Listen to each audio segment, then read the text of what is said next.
Hello. It's a beautiful summer day out here, and finally we're getting to do what I've been wanting to do for a long time. I know I said I would do this like 6 months ago, but I'm now just getting around to it, and that's a video on speed loading. And today we're going to be using the Smith & Wesson Model 19. And speed loading is not just going to be with speed loaders, though that's what you commonly think when you think of that. We will be using HKS speed loaders and Safariland speed loaders, but also I'll be demonstrating the dump pouch for your belt and even cartridge loops.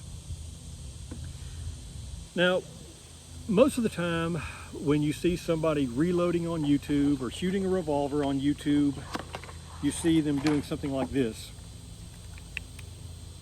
Okay. Loading it in, loading it in, loading it in, taking 30, 40 seconds to reload. Yay, here we go. Bang, bang, bang. And that's great. That's fun for target shooting and all, but really that's not what you want to be doing when you're in an actual life and death situation. Most people tend to think revolvers are, quote, obsolete, and they're not. 20 years ago, you couldn't give a revolver away to anyone. I was the exception to the rule. I always loved revolvers. Most people didn't back then. But in recent years, they have started to make something of a comeback, which is one reason Smith & Wesson and Colt and them have started releasing their classic lines. People are really starting to appreciate revolvers more. And the misconception is they take so long to unload and reload. Oh, you're going to die if you do that, compared to the dude, where's my gun guy with his Glock 20 rounder magazine and all that sort of stuff. No. Revolvers, let's stop a minute. Revolvers are not obsolete, y'all. They're not. Let's just think about it for a minute. Double action revolvers and semi-automatic pistols. By the way, revolver is a pistol, in spite of what the gun store commandos tell you. There's a revolving pistol and a semi-automatic pistol. So, revolvers and semi-automatics have been around for right about the same time, more or less. I mean, give or take a couple of years, decade. They really started kind of finding their way in the late 19th century, early 20th century.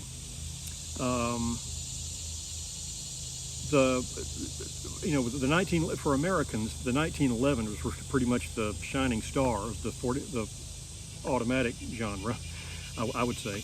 But of course there's the German Luger and all that, but so they've been competitors for a long time, and revolvers stayed dominant for a long time.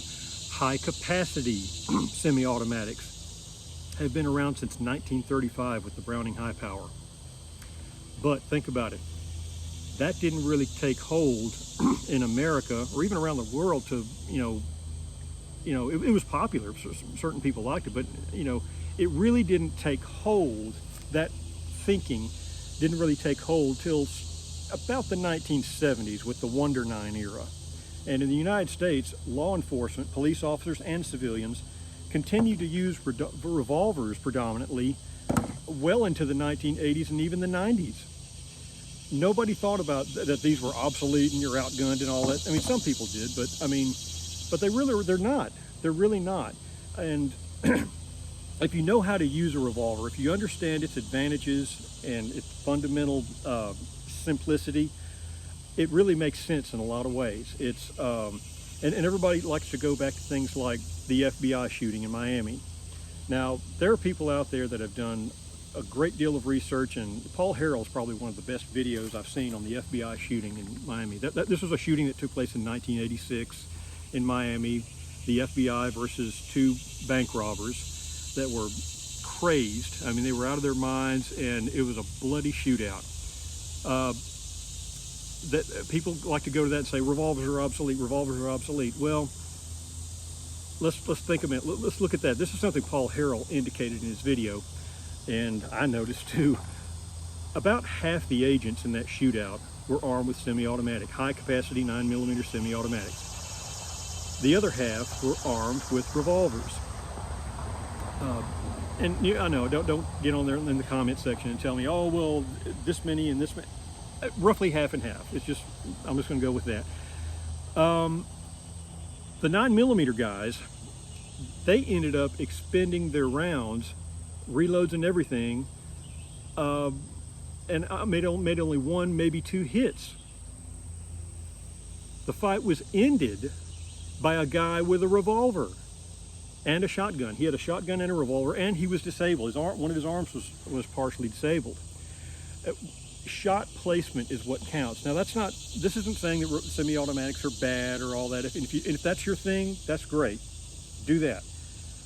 But just because you have a semi-automatic high-capacity pistol doesn't mean you're king of the world. I think part of it is this mentality we had as children when we played guns and army, this idea that as long as you can go bang, bang, bang, bang, bang, bang, bang, bang, bang, bang, bang, bang, bang, and shoot forever, that you're going to always win and you're king of the world. And the guy over there that's just armed with that, he only has 6 shots. I can take on him. As long as you're not running out of bullets, you're going to come out on top. That's really not how real world gunfighting works. It's shot placement that counts, not how many bullets you spray. And on that note, you might want to, semi-automatic guys, listen up. You don't want to be spraying bullets around when you're in a gunfight. You want your bullets to hit the target. You want it to land where you intend it. You don't want it to go past them or through them or all over the place, hitting somebody else's property or person. Okay? I mean, that's something they probably drilled into you in concealed handgun license class or shooting courses, but that's gun safety 101. So just keep that in mind. Anyway, revolvers are not obsolete. So moving on. Okay. So before we move on to speed loading itself, as one commenter on one of my previous videos said, it's important to know how to unload.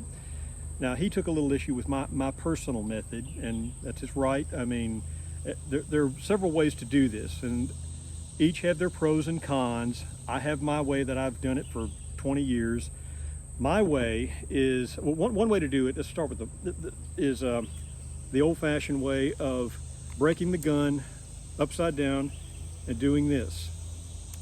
Now, this is convenient for just simple target shooting if you just want to dump the rounds in your hands and you don't want to chase brass. I do that a lot. It used to be the old method, and it made sense for 38 Special and even 357 Magnum to some extent, but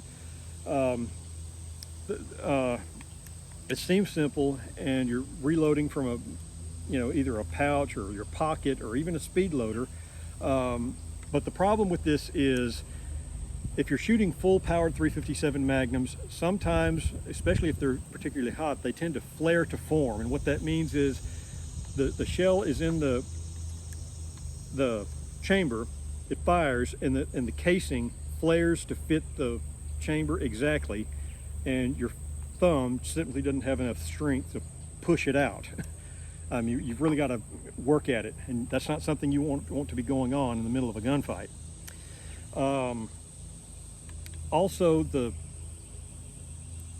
force cone tends to get real hot real quick with 357 Magnum. It can burn you. Now, loads like these, and today we're going to be using Federal, American Eagle, 158 grain jacketed soft points. These are, as I've demonstrated in previous videos, they're Magnums, but they're pretty low end compared to some of what the Magnum is really capable of. But these don't get hot real quick, not with me, but I mean, you can do it, but just, again, that's not something you want to be happening in a gunfight and burn yourself and working on getting this pressed. Now, another method is doing this and smacking it. Now, there are problems with that too. One, your knuckles tends to be blocking, and there's a chance you could hit the side of your hand. Masad Ayub has a good video about all this. He's, a much more qualified trainer than I am, but and his method is what he calls the stress fire. And that's where you do this, where you have your thumb down on the cylinder, just simple reload, back in action, or back in action. There are different ways of doing it. Maybe I did that just wrong there, but my personal way is have your thumb up here. Last round's been fired. Thumb up here. All in one move. Almost all in one move. And hit it hard. Now have your thumb out of the way over here. Come down, reload. So there are different ways. That,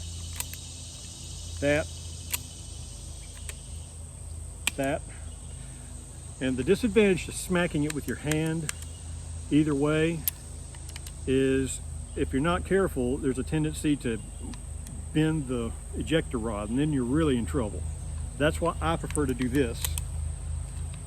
That's just my preferred way. And really thrust it with that thumb. Make it part of your hands, all in one move, real quick. Because what you don't want to happen is that longer 357 Magnum case, you don't want it just hanging out there because it wasn't hit hard enough. Now, another thing you have to think of, moving on to actual unloading, is reloading. There are different ways to do that. You have to think about which side of the body you're going to be doing. Are you going to be doing it, well, actually, let me get to standing position so I can show you better.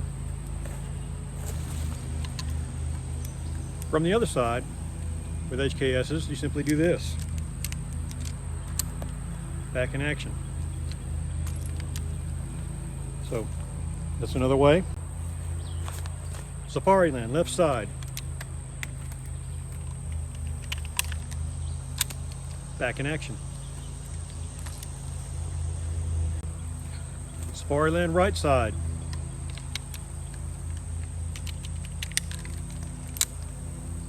Back in action. By the way, if the speed loader gets caught up with you, just let it go. Don't worry about the speed loader. Don't worry about what happens to it. Just let it go. Don't throw it away. Don't waste time messing with it. Just let it fall away. Just your focus is on getting this gun back in action. Also, try as much as you can to stay focused on the action and the target, and try to do this easily by just watching the target. Okay, if you work at it, you'll know what you're doing. It's not that hard, and it's fun to do, as I'm fixing to demonstrate in a few minutes. Safari Land, left side.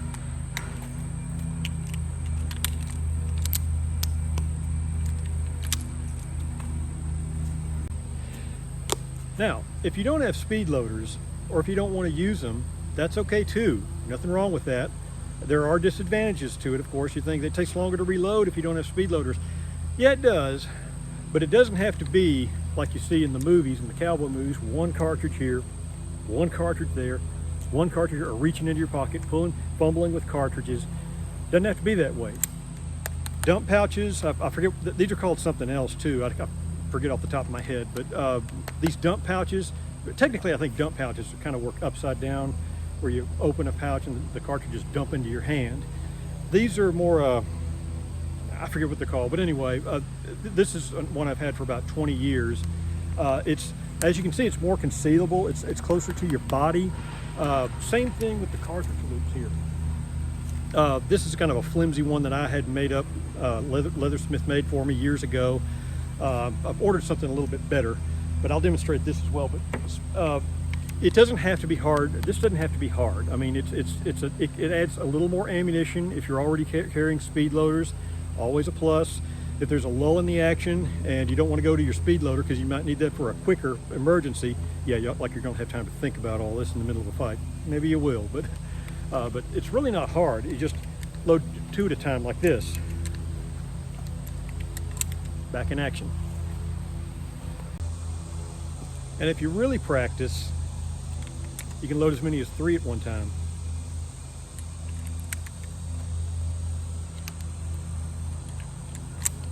There.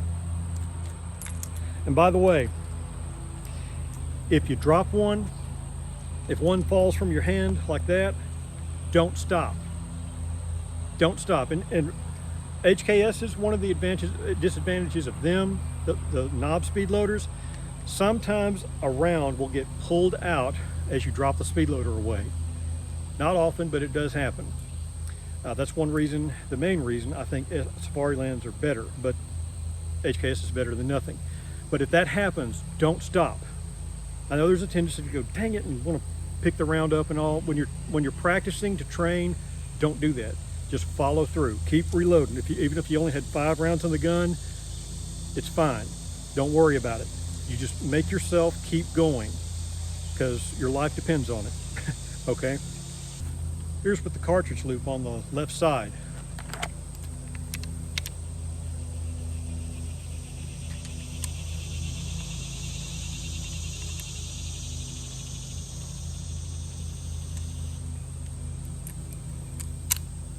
Back in action.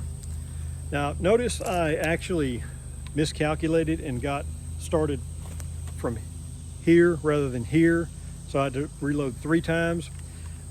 Again, that's another example of human error, but keep going. I still got reloaded pretty fast, faster than doing 1 at a time. And you can always stop and just go with what you have, like doing a partial reload.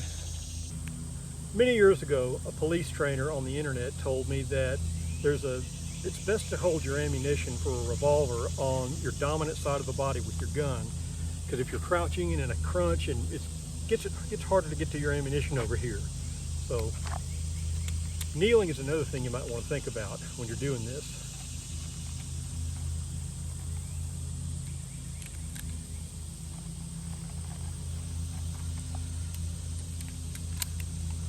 Back in action. Suppose you're injured. What if you're injured and your one hand's out of action? Let's find out. By the way, I've never done this before. Any way you can, get it out.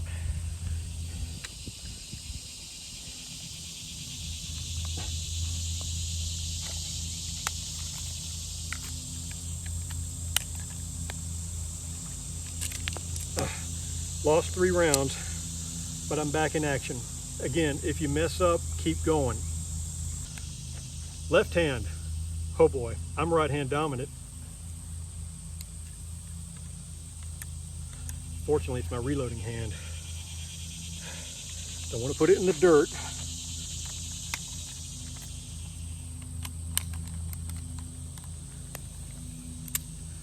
Back in action. A few things to keep in mind when you're establishing your technique is what side you're carrying. If you're carrying in your pockets, be aware of what's in your pocket in addition to your speed loaders. Car keys, pocket knife, Kleenex. You don't want that, because you want to be aware of things that will get caught in the speed loader and interfere with you. And you don't want things getting in your way. Now, if that's what it is, that's what it is. It's better to have more than not enough. So, you know, I do typically carry some in my pocket with my car keys and all, but I also have an empty pocket with just speed loader over here sometimes, or in a dump pouch, or in a dump pouch. So just kind of keep those things in mind when you're doing what you're doing. Now we get to the fun part where you see me get to shoot. Here we go. And if you mess up, or if I mess up, I'm going to keep going. Here we go.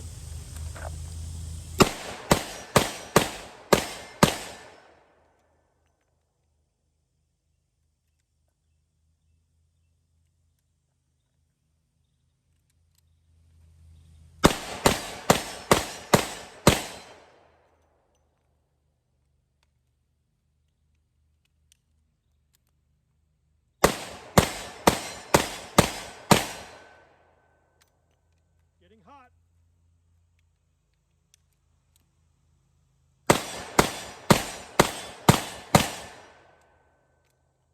Hot. That barrel's getting hot. Going in my pockets.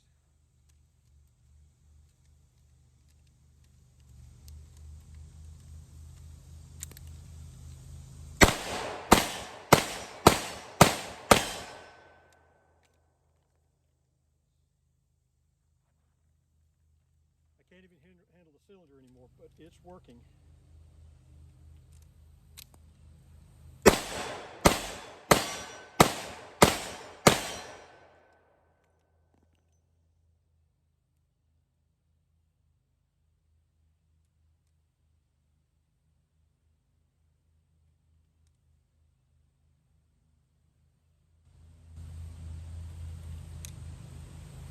Keep going. One's still back there. Keep going.